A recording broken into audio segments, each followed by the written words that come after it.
Mars यानी मंगल ग्रह, जहां भविष्य में हम इंसान अपना अगला घर बसाने का ख्वाब देख रहे हैं और आने वाले 15 से 20 सालों में शायद ये सपना सच हो और हम मंगल ग्रह पे इंसानी बस्ती बसाने में सक्षम हो। और इसी चीज को आसान करने के लिए मंगल ग्रह के एटमॉस्फेयर और सरफेस को अच्छे से जानने की जरूरत थी और इसी के चलते हम इंसानों द्वारा मंगल ग्रह पर कई मिशंस को सफलतापूर्वक भेजा गया, जिनमें लैंडर, रोवर, ऑर्बिटर मिशंस जैसे मिशन शामिल हैं। और इन मिशंस में से सबसे इम्पोर्टेंट और चुनौती भरे मिशंस रोवर मिशन ही होते हैं। अब तक 4 रोवर मिशंस को मार्स पर सक्सेसफुली भेजा जा चुका है, जिनमें पाथफाइंडर, स्पिरिट, अपॉर्चुनिटी और क्यूरियोसिटी जैसे हिस्टोरिकल मिशंस हैं। और पिछले 30 जुलाई 2020 को नासा ने अपने मार्स 2020 मिशंस के तहत परसिवरेंस रोवर को मंगल पर भेजा और ये मिशन अपने 7 महीने के लंबे सफर के बाद 18 फरवरी 2021 को मार्स के जजीरो क्रेटर पर लैंड करने में कामयाब हुआ है। बाकी रोवर्स की तरह ही इस रोवर का भी मेन मिशन मार्स के एटमॉस्फेयर को और भी करीब से जानना और इसके साथ साथ मार्स पे किसी भी प्रकार के एंशिएंट माइक्रोबियल लाइफ की खोज करना है। नासा द्वारा बनाया गया ये नेक्स्ट जनरेशन रोवर बेहद ही खास है, जिससे मार्स सैंपल रिटर्न मिशन और मार्स ह्यूमन मिशन में काफी मदद मिल सकती है। इसके अलावा भी इस परसिवरेंस रोवर के साथ एक मार्शियन हेलीकॉप्टर मिशन भी मंगल ग्रह पर भेजा जा चुका है, जो कि किसी अन्य ग्रह पे भेजा गया अब तक का सबसे पहला एरियल मिशन है और इसी के चलते इस मिशन को इस सेंचुरी का सबसे इम्पोर्टेंट मिशन कहा जा रहा है। और इसी विषय के ऊपर आज हम हमारी इस वीडियो में आप लोगों के साथ चर्चा करने जा रहे हैं, तो हो सके तो इस वीडियो को अंत तक जरूर देखें। अभी तक हम मार्स पर कुल 5 रोवर मिशन भेज चुके हैं, जिनमें सबसे पहला रोवर मिशन था नासा का मार्स पाथफाइंडर। इस मिशन को दिसंबर 1996 में लॉन्च किया गया था और जो जुलाई 1997 को मार्स की सतह पे सक्सेसफुली लैंड करने में कामयाब हुआ था। इस मिशन को प्लैनेटरी एक्सप्लोरेशन का रेवोल्यूशनरी मिशन माना जाता है, क्योंकि पहली बार इंसानी इतिहास में हमने किसी चलता फिरता रोवर किसी दूसरे प्लैनेट पर भेजा था। लेकिन दुर्भाग्य से ये रोवर केवल कुछ महीनों तक ही मार्स की सतह पर टिक पाया और सितंबर 1997 को इस रोवर से साइंटिस्टों का कनेक्शन टूट गया। लेकिन नासा ने हार नहीं मानी और साल 2003 के जून और जुलाई महीने में लगातार एक के बाद एक स्पिरिट और अपॉर्चुनिटी नाम के रोवर्स मिशंस को लॉन्च कर दिया और ये दोनों ही रोवर्स जनवरी 2004 को मंगल की सतह पर सक्सेसफुली लैंड हो गए। इन दोनों रोवर्स ने मंगल के बारे में हमारे नजरिए को ही बदल दिया। अभी हमारे पास मंगल से जुड़ी ज्यादातर जानकारी इन्हीं 2 रोवर्स द्वारा भेजी गई है। और फिर मई 2011 को स्पिरिट रोवर के साथ हमारा कनेक्शन टूट गया और मंगल पर हुए खतरनाक तूफान की वजह से अपॉर्चुनिटी रोवर भी हमारे कनेक्शन से बिछड़ गया। इन्हीं मिशंस को आगे बढ़ाते हुए नासा द्वारा एक रोवर को साल 2011 में अब तक का सबसे ज्यादा एडवांस टेक्नोलॉजी से लैद रोवर क्यूरियोसिटी को मंगल की ओर लॉन्च किया गया। ये रोवर अगस्त 2012 को मंगल की सतह पर सफलतापूर्वक लैंड करने में कामयाब रहा। क्यूरियोसिटी रोवर को एक चलता फिरता लेबोरेटरी भी कहा जाता है,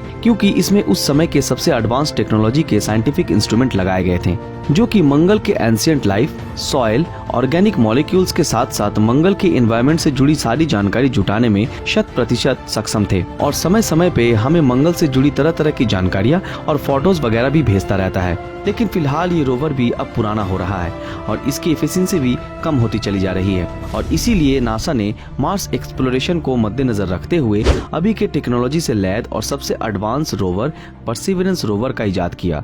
और इसी मिशन के तहत नासा ने एक ड्रोन हेलीकॉप्टर को भी काम पे लगा दिया, जिसका नाम इंजेन्युइटी रखा गया है।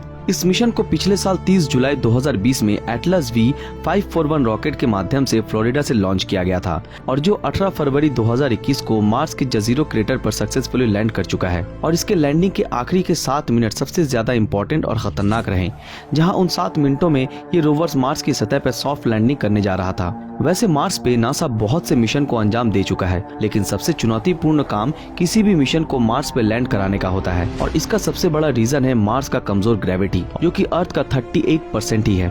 और इसी कारण मंगल पर भेजा गया 40% मिशन ही सक्सेसफुल होता है, बाकी का 60% फेल।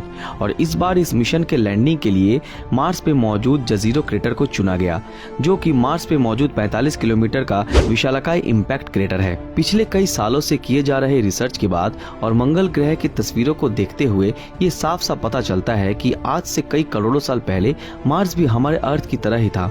जहां पानी के लेक मौजूद हुआ करते थे।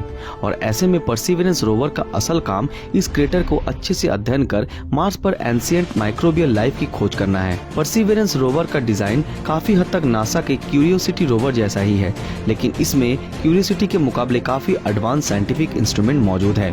परसिवरेंस रोवर में सबसे ज्यादा एडवांसमेंट इसके लॉन्ग रेंज मोबिलिटी सिस्टम में किया गया है, जिससे कि ये 20 किलोमीटर तक सफर एक बार में तय कर सकता है। इसके साथ साथ ये पहला ऐसा रोवर है जिसमें ड्रिल सिस्टम भी मौजूद है, जो कि मार्शियन सॉइल और रॉक को इकट्ठा कर उन्हें एक विशेष कैप्सूल में जमा करके रखेगा और ये सैंपल साल 2030 तक अर्थ पर वापस आएंगे और तब जाकर पहली बार वैज्ञानिकों को मार्स के सॉइल और रॉक्स को अध्ययन करने का मौका मिलेगा, जिसकी रिसर्च से साइंटिस्ट मंगल ग्रह के एटमॉस्फेयर और सरफेस के बारे में काफी बारीकी से जान पाएंगे। इन जानकारियों की मदद से भविष्य में मंगल पर इंसानी मिशन और मार्स पे इंसानी बस्ती बसाने में काफी हद तक आसानी होगी। परसिवरेंस रोवर पर एक अनोखा इक्विपमेंट भी मौजूद है, जो कि मंगल ग्रह के एटमॉस्फेयर से ऑक्सीजन को एक्सट्रैक्ट करने का काम करेगा और इससे इकट्ठा की गई जानकारियों की मदद से वैज्ञानिक मार्स पे जाने वाले एस्ट्रोनॉट्स के लिए लाइफ सपोर्ट सिस्टम, ट्रांसपोर्टेशन और दूसरे अन्य इक्विपमेंट डिजाइन करने के लिए करेंगे। इसके अलावा भी ये रोवर मार्स के वेदर और इसके वातावरण में मौजूद धूल का भी अध्ययन करेगा,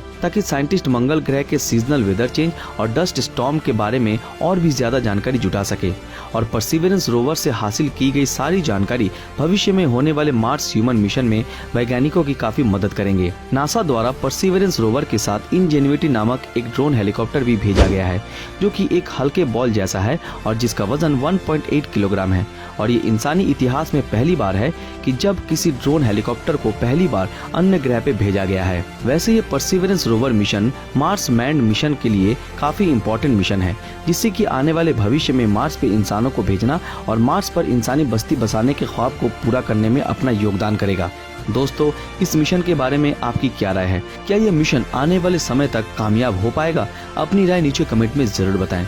और जिन लोगों ने हमारे फेसबुक पेज ब्रीदिंग नॉलेज को फॉलो नहीं किया वो तुरंत फॉलो कर दें। तो फिर मिलते हैं आपके साथ अगली वीडियो में, तब तक के लिए अलविदा।